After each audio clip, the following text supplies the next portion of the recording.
Hey there, welcome back to Chrome, and today I can finally show you how I make another doll, and this time it's a Valentine's special.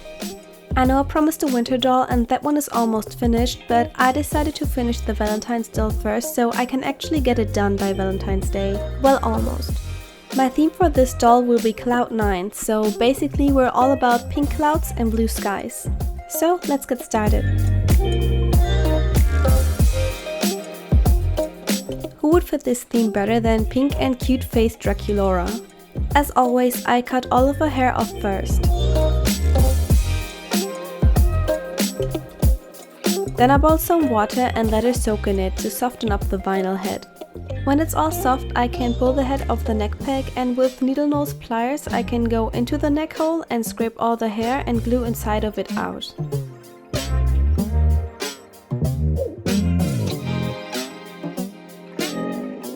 The paint comes off with 100% acetone.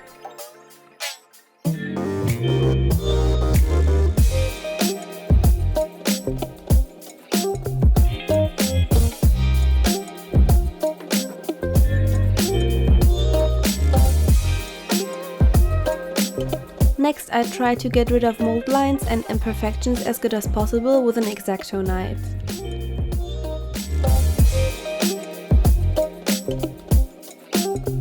She's a cloud, so we want her to be fluffy. I also want her hair to be short, so for this combo I think yarn hair is the best.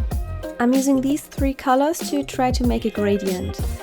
You know how pink clouds are pink at the bottom and get lighter to white at the top? That's the effect I want to replicate on the hair.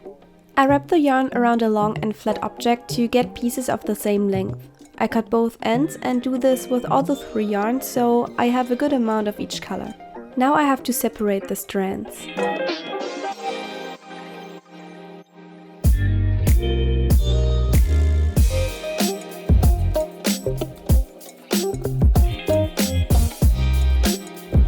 When I'm done with that, I straighten all of them with a hair straightener.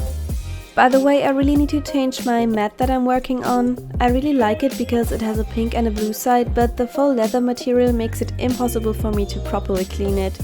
So what you're seeing right now are actually some leftovers of my Batgirl. If you have any recommendations for easier to clean ones, they are very welcome.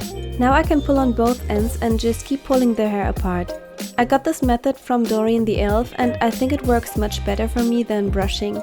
It allows to get the longest possible hair, and also for me it always comes out much silkier and not as frizzy.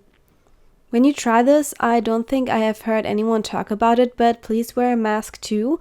We all know that we need one when sanding and using MSC, but also making yarn hair makes so many tiny fibers fly around in the air and you don't want to breathe them in. I'll use this hair to reroot, and since I want a gradient, I start with the darkest pink and reroot the lowest row at the back of her head completely with that color.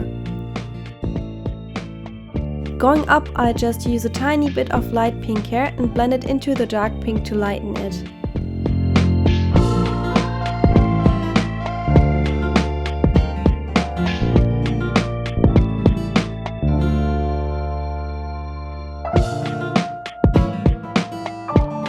Now I blend about half and half of both pinks, and I keep doing this until I'm only rerooting with the light pink.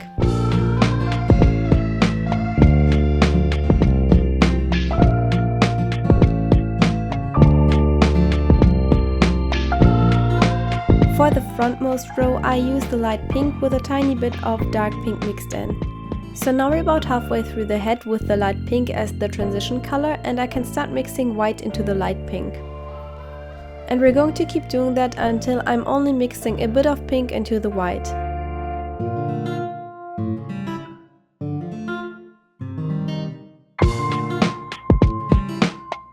The last top portion and part is going to be pure white. The hair strands at the part I'm crisscrossing to get it nice and seamless.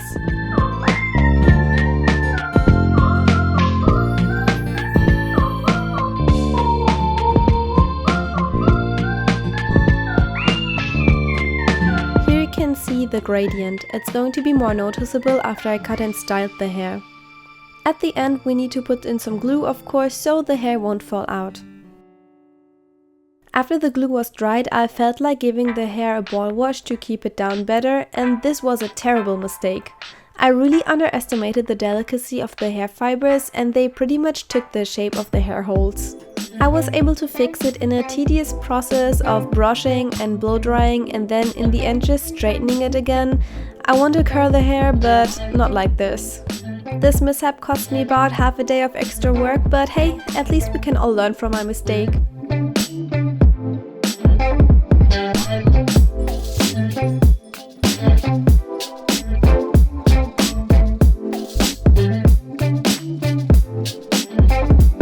After fixing everything, I mask the hair off with some cloth and needles and we can move on to the face up.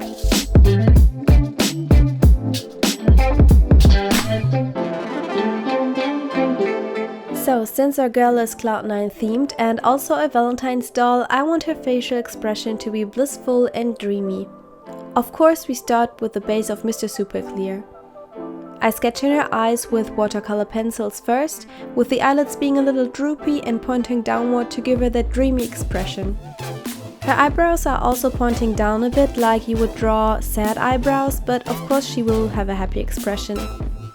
For that I draw the corners of her mouth a bit wider and upturned. I also sketch in her iris, which is going to be blue because, little spoiler, she's also going to have blue in her clothes. When I'm happy with the sketch, I go over it with some light pink pastel to tone it down a bit. Then I take care of blushing with some darker pink tones. She's getting some intense blushing on the cheeks, as she should, being a Valentine's doll. Her lips are also going to be a soft darker pink shade.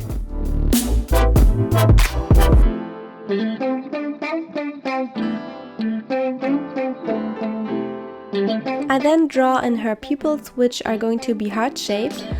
The eyes also get some blushing around the crease and the outer corner of the lower lid. Then I'm blushing the body, especially at the knees, elbows, fingers and toes. Whenever I feel like the surface doesn't have enough grip anymore, I spray another layer of Mr. Super Clear. Then I go in with my watercolor pencil again, darkening the parts that need it and also build up the blushing on the cheeks a bit more. With this pastel blue, I give her skin some small accents so that her complexion has some variety. With a lighter and darker shade of blue pastel, I build up her eye color a bit. I also draw some cute freckles on her face. With my dark blue watercolor pencil, I add some more detail to the iris and darken the outer circle. Now I'm just refining and putting a very subtle black shade below her upper lid until I switch to using acrylics.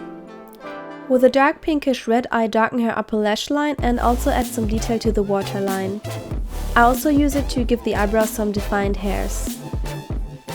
The heart irises could stand out more, so I chose a lighter pink for them. And I want her to have a soft open smile, so I put some white paint between the lips so that it looks like her teeth are showing. I also paint around it a bit with a darker shade to have a more three-dimensional effect so that the smile looks more realistic. I add some sparkly paint to the irises. And as a last step, add some white shiny details. And now I can free her hair and we can finally see what the hair looks like on her. Cute!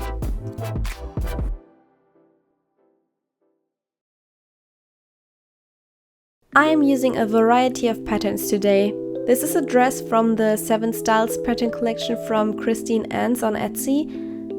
And this is a bodice from the same collection that I'm going to use without adding a skirt so that it will become a short puffed sleeve blouse. These are socks from LovableDollPatterns on Etsy. I'll link the patterns in the description. I'm going to modify the patterns a little bit. I want the dress to look like it's buttoned down at the front. So I transfer the pattern and cut it right in the middle. I then transfer one half again and add a longer piece that will later overlap the other half. Then I transfer it to this fabric. As I mentioned, I chose light blue, and that's because with the clouds, I think light blue is the perfect representation for the sky. I also love pink and blue together. And with all the pieces cut out, these are the 4 parts that I need to sew the dress. I hold the front pieces together with needles and then start by sewing the shoulder parts of the back and front together. I then sew together both sides.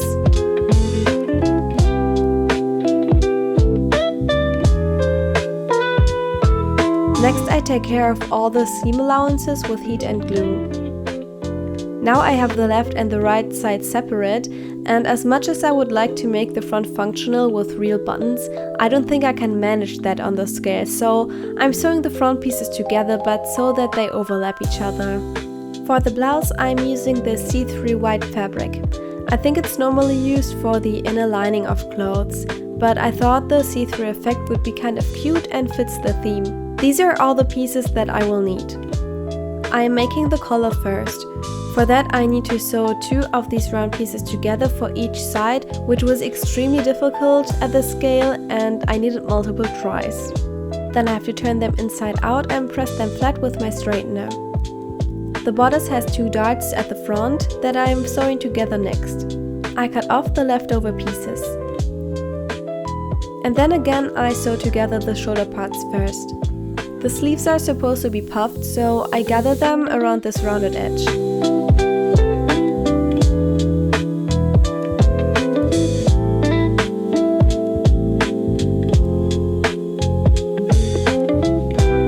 Then I'm going to take care of the collar.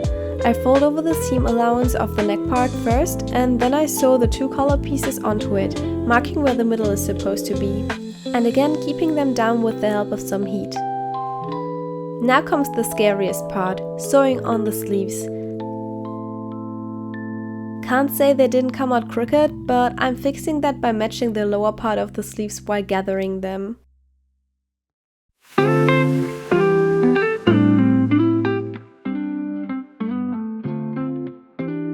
And then to clean it up, and as a small detail, I sew on the little band that was also part of the pattern collection. And after adding Velcro, this is the blouse. I'm truly in awe how it came out. If you watch my other videos, you know that I am very new to sewing and this might be the best thing I've done yet. Lastly, I have to sew together the socks. It is very simple. I'm using this rippled fabric that doesn't really fray or anything, so I don't need any seam allowances. And I can just very straightforward sew the pattern pieces together. The only thing I changed is that I made the socks much shorter so that they will be just above her ankles rather than up to her thighs. We're now done with the sewing, but we still need some shoes. Her socks are so thick that I won't be able to fit regular Monster High shoes on their feet, so I have to make them from scratch. The cling wrap prevents the socks from getting dirty and I use Wobbler to create a frame. I want to give her some high-heeled Mary Janes, so I just shaped the sole, a rounded front piece and a small piece at the back. Then I cut off all the excess and thick parts with some small scissors and an X-Acto knife. I want the frame to not take up more space than it needs to. They look more like slippers now, but trust me. I can slip the shoes on without bending them or anything, so I can build around it with epoxy sculpt without worrying about not being able to put them on anymore after it hardened. So I'm slowly building up the tip, which I want to be rounded, and also adding a layer of epoxy everywhere else so that I can make it look nice and smooth and fill in all the crevices. I mark where the edges of the heel are supposed to be and let that dry before building the whole shape around it. That way it is much easier and you don't push the whole thing around too much. I sand everything down a lot too, and when I feel like everything is smooth enough, I have a nice base for my shoes. I prime them and then paint them light blue. Now, I originally wanted the heel to be a cloud-shaped plateau, so I am using the silk clay to form a sole. It doesn't really look like I intended, so I scrubbed that part. For the cloud heel part, I make little sausages of clay, shape them into a spiral and then push them together until the empty space is filled. But I'm honestly not happy with it because again it's too blunt and it looks more like chewed gum. I then decided on a normal heel, so I take my Wobbler scraps, heat them up and use them like clay to have a quick and easy solution.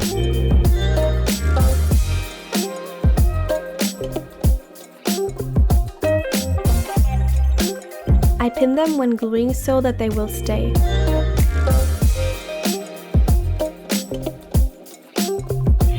I haven't given up on the silk clay yet, so I try to cover the heel with it, but I have the same problems with the look of it again and in the end settled for a good old epoxy sculpt. I really like the finish of the silk clay and I feel like it's perfect for cloud sculpt, but it's just not a good material for those more delicate shapes. And also you cannot really sand down anything that comes out too bumpy or big. So here's my heel covered in epoxy sculpt. I got inspired by this image, so similar to that I want to make the little cloud shape where the heel meets the shoe.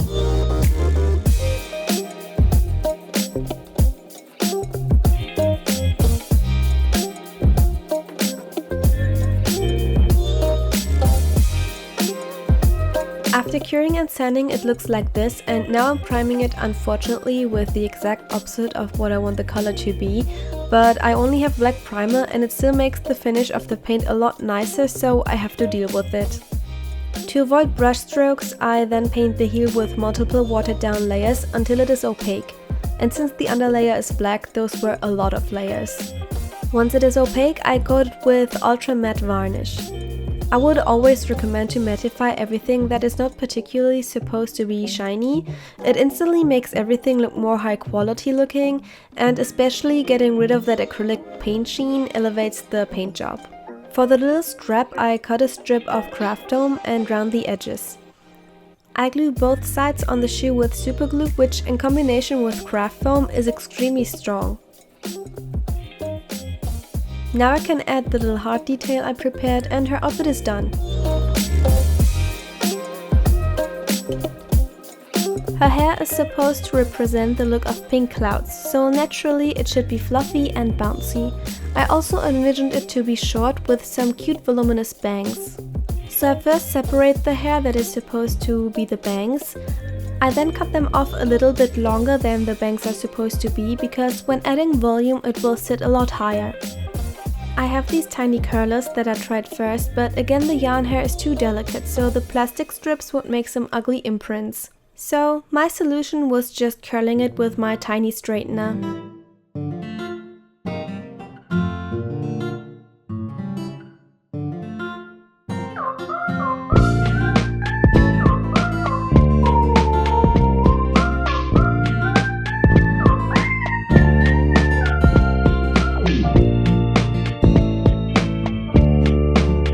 Then I cut her hair to my desired length.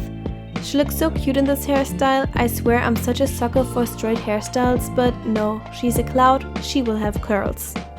Fun fact, I have curly hair myself, but I always wear it straight. Been doing it as long as I first held a straightener in my hands and will probably do it for the rest of my days. I love them on other people though.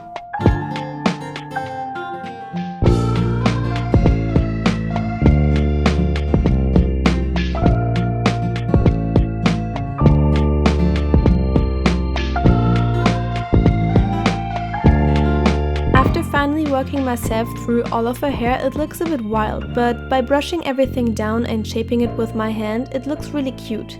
The nice thing about yarn hair is that you can pretty much just place it where you want it and it will stay there. And in the end I trim her bangs a bit more so that it doesn't cover her eyes too much.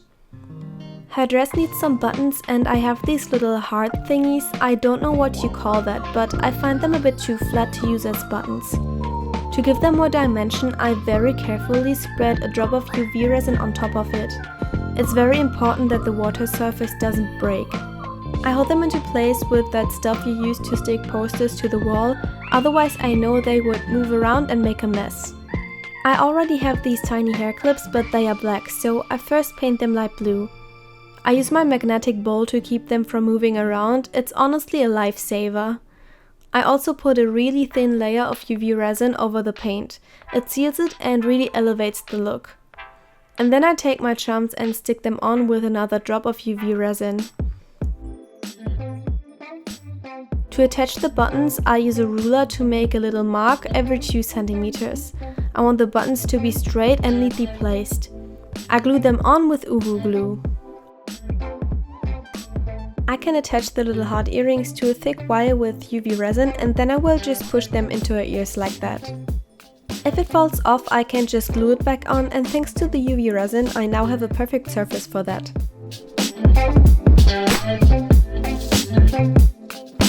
It looks like everything is done, so let's get her dressed and look at the end result.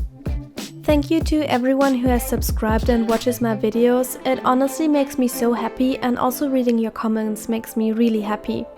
If you're new and want to subscribe, my uploads might not have been too frequent, but I promise I'm constantly working on new dolls and I have so many ideas in my pipeline. Also, you can follow me on Instagram, it's miochrome, and I'll link it in the description. I'm not super active there, but that's also because I have no followers. And it's not an advertisement, I swear, but I'd love to talk a bit more with you and maybe do some sneak peeks and polls and that kind of stuff. So if you would like that, I feel like Insta stories are the best place. Otherwise, I hope I'll see you in the next video. Bye!